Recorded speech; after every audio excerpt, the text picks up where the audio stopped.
Nous regardons ces images en direct. Il semble que la police avance parmi les manifestants et procède à des arrestations. Des manifestations diffusées et commentées en direct sur la BBC. Oui, plus de 300 personnes ont déjà été arrêtées, rien qu'à Paris. Depuis 4 mois, le mouvement des Gilets jaunes passionne le Royaume-Uni.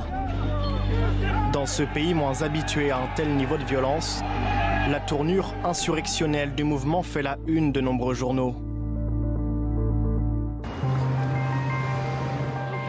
Samedi dernier, la flambée des violences au cœur de la capitale a de nouveau braqué les projecteurs sur l'actualité française.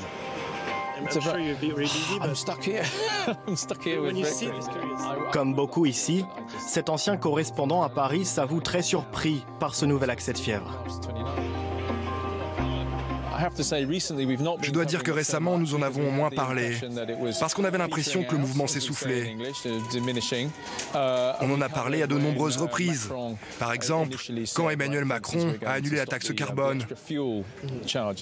À ce moment-là, on a eu l'impression que cette histoire était terminée. Alors on a réduit notre couverture du mouvement. Mais peut-être que maintenant, malheureusement, s'il doit y avoir de nouvelles violences, alors nous devrons en tenir compte. Dans les rues de Londres, les images de Paris, ces Yellow Vests, un temps regardées avec curiosité, inquiètent désormais les habitants.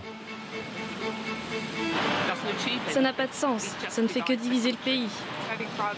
La France a une longue tradition de violence politique, donc je ne suis pas surprise. Mais je croyais que le gouvernement aurait été capable d'écraser ce mouvement depuis le temps. Non pas que je sois pour la répression d'État, mais oui, ça me surprend. J'aurais pensé que le gouvernement serait parvenu à calmer les choses plus vite. Quand ils dégradent des immeubles et font des blessés, je n'aime pas beaucoup ça.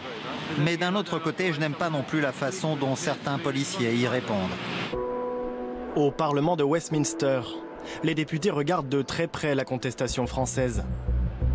Dans un pays en pleine crise d'identité face au Brexit, la persistance des Gilets jaunes sonne comme un signal d'alarme envoyé à la classe politique.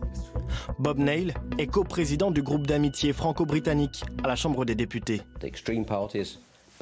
Les partis extrêmes, que ce soit Marine Le Pen en France ou Nigel Farage en Grande-Bretagne, ont joué à un jeu dangereux en abaissant le niveau du débat public, à la fois dans le ton, en le rendant plus violent, et aussi dans les choix des thématiques, plus clivantes.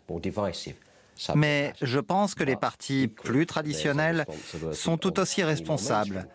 Dans toutes nos démocraties, on n'a pas répondu efficacement à cette montée en tension.